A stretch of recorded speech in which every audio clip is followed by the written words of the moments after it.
scopul și bucuria acestei întâlniri.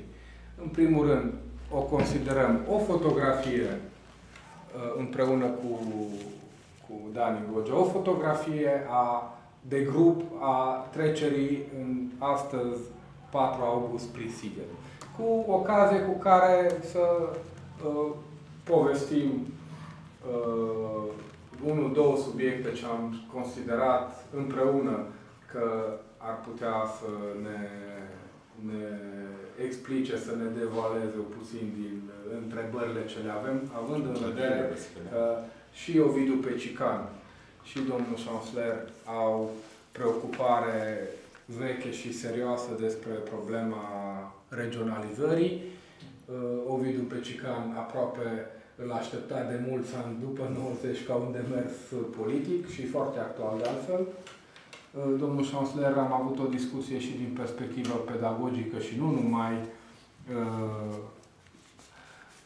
acest aspect al regionalizării un pic să îl prezentăm ca și proiect politic, economic, să ne răspundem la întrebare dacă vedeți regionalizarea o chestiune foarte urgentă și ce efecte ar putea să le aibă, atât beneficii care le vedeți din perspectiva a României, din perspectiva a Franței și dacă chiar riscuri ale regionalizării, dacă le vedeți, și dacă avem timp pe subiectul ăsta să discutăm puțin despre relația regiune-stat, cum ați vedea-o, că ar fi potrivită, la fel, beneficii, dificultăți, pentru că, din opinia mea, din punct de vedere conceptual, filozofic, regionalizarea și altceva se întâmplă, din păcate, știm când subiectele sunt preluate de politicieni și le transmit, ca să nu spunem că avem reacții de diferite feluri. Aș începe cu Ovidiu Pecican să spun bun venit acasă la Sighet și ne va da răspunsurile ca să fim mai operativi în limba franceză, dacă l-aș ruga sau cum consideră. Puis-je traduire cette introduction, cette brève introduction que fait Monsieur Christy Ferner. Il donne à cette rencontre, je dirais, il la veut comme étant une métaphore de votre passage à tous les deux dans cette ville, ici et maintenant. Il évoque le précédent, disons, interview où vous avez abordé des aspects relatifs à l'enseignement, pédagogie, aussi des éléments de la situation actuelle en Roumanie. Aujourd'hui, en fait, il vous proposerait d'aborder ensemble le problème de la régionalisation, de voir brièvement, selon vous, vos points de vue concernant la régionalisation. La voyez-vous comme une urgence, comme un risque, avec quels bénéfices, et ensuite, il souhaiterait que cette thématique déborde sur un débat plus large concernant le rapport région-État, de voir un petit peu vos réactions, peut-être celle de M. Pecican concernant la situation, le contexte roumain, et en ce qui te concerne, ta réaction en tant que Français résident en Suisse. Voilà. Am dat cuvântul la domnul Pecican, primul, pentru că este invitat. Suntem acasă la domnul Chancelier și mi-am permis voilà. Donc il invite M. Pecican à prendre en premier la parole parce que c'est en fait notre invité ici. Merci beaucoup, Christy Ferner. Et merci à vous pour être invité ici. Dans le contexte d'une collection de peintures somptueuses, de très bon goût, qui mettent en valeur les valeurs de la région, d'ailleurs, c'est-à-dire l'école de Baia Mare, Nogne Bagno et tout ça.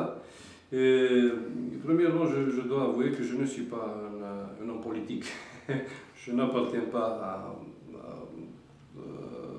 des partis politiques, des mouvements politiques.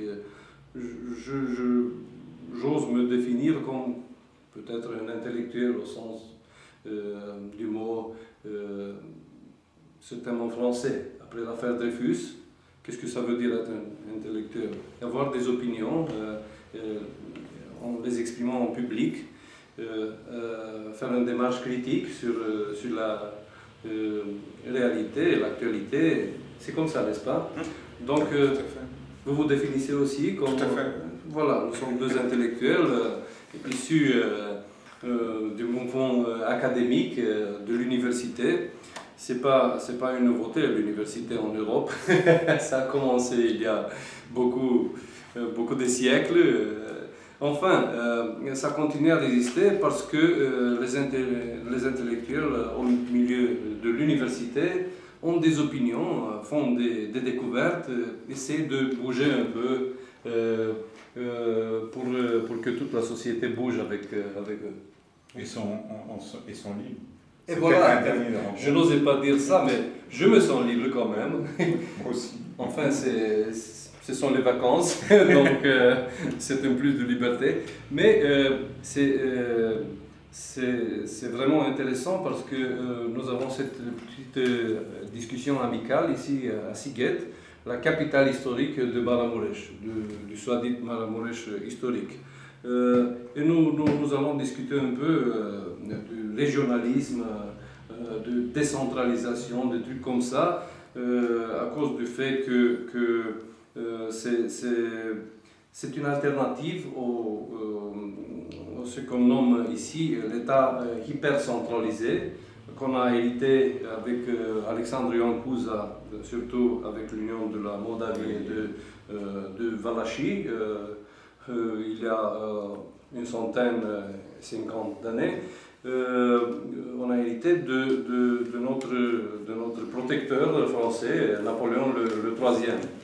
Le petit Napoléon, comme on l'a nommé, il est vraiment sympathisé ici à cause du fait qu'il a fait possible l'unification, la petite unification. L'autre est venu après la Première Guerre mondiale et c'est la cause peut-être profonde que les Romains aiment les Américains. Le président Wilson a dit « organisez-vous librement » et on a fait ça. Mais les solutions de l'entre-deux-guerres roumain, avec la chute dans l'extrémisme de droite et toute la suite des dictatures qu'on a eues, la dictature royale et puis les légionnaires, comme on les nomme, les membres de la garde de fer, oui, garde de fer, et enfin la dictature militaire, disons fasciste, de M.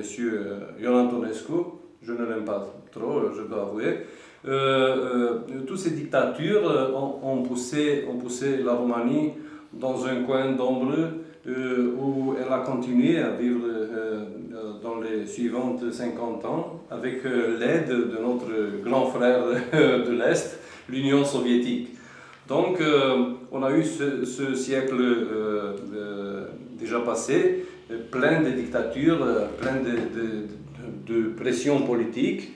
Et je pense que de ce point de vue, si vous voulez, une discussion sur la décentralisation attire l'attention au public qu'on a des alternatives, surtout parce que la Roumanie actuelle a cette richesse, cet héritage d'être faite par plusieurs, disons, grands corps de la nation, Moldavie, Transylvanie, Banat, Valachie, Dobroja, Bukovine, Maramureș surtout, voilà, nous sommes ici, bien sûr, et Maramureș surtout à cause du fait que les premiers princes de Moldavie étaient partis d'ici, de Maramureș.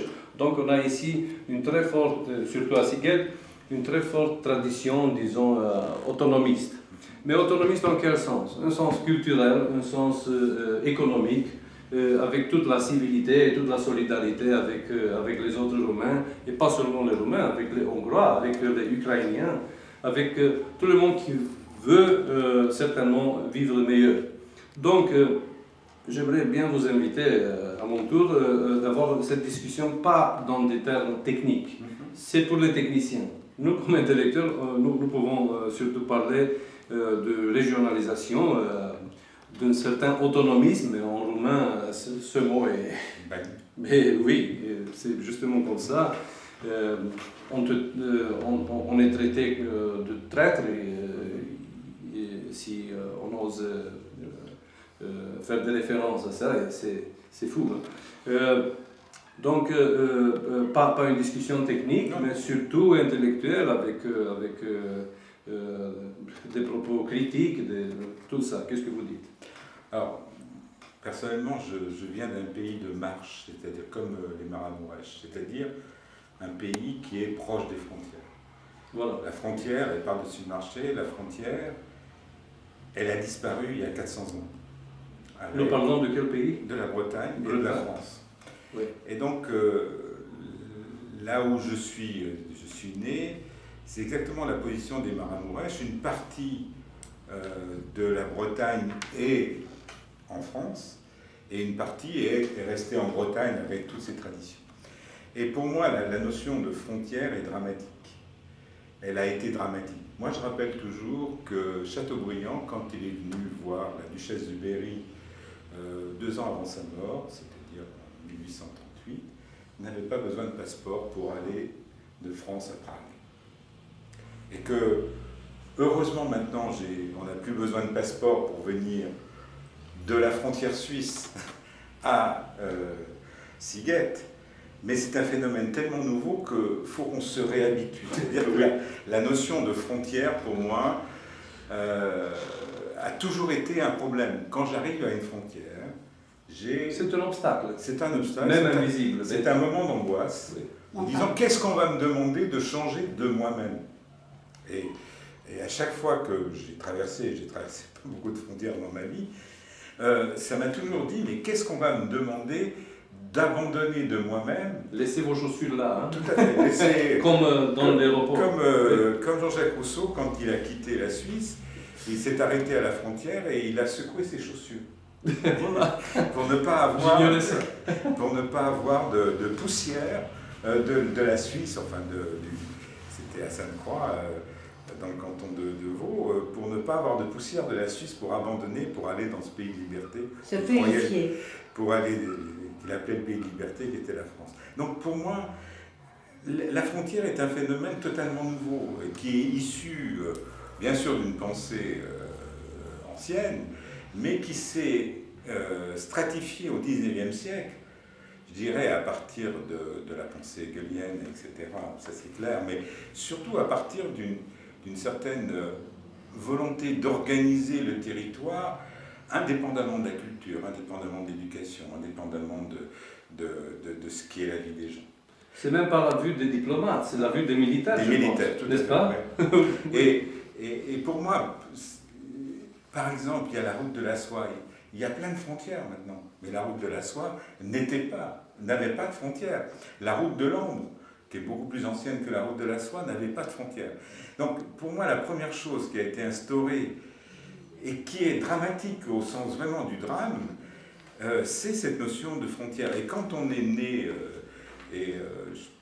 vous aussi vous êtes du bord de la Roumanie, quand on est né près des frontières, on se dit, et qu'on a de la famille quelquefois, moi j'ai une partie de ma famille d'un côté et de l'autre, on se dit mais pourquoi ils ne sont pas différents? Exactement. Oui. Ma grand-mère et mon grand-père n'étaient pas différents. Ils étaient dans 2 cultures différentes. Et pour moi, ce qui est en train de se passer, c'est-à-dire qu'on est en train, pas de revenir au sens d'un conservatisme ou d'une restauration, mais on est en train d'aller plus loin de cette notion de frontière avec les communautés européennes, avec le Conseil d'Europe, avec un certain nombre d'organismes qui nous demandent de réfléchir en d'autres termes. Et moi, c'est la raison, comme intellectuel, là, c'est vraiment comme intellectuel, je me suis engagé réellement dans ce mouvement. Parce que, enfant, ma grand-mère me parlait de la Bretagne comme si c'était un pays extraordinaire, mythique. Et de l'autre côté, je vivais dans la Mayenne, qui était un ancien pays breton, mais qui n'était plus breton parce qu'il était attiré par Paris depuis la Révolution française. Sieyès avait découpé à la règle un département qu'il a appelé la Mayenne, avec, etc., arbitrairement.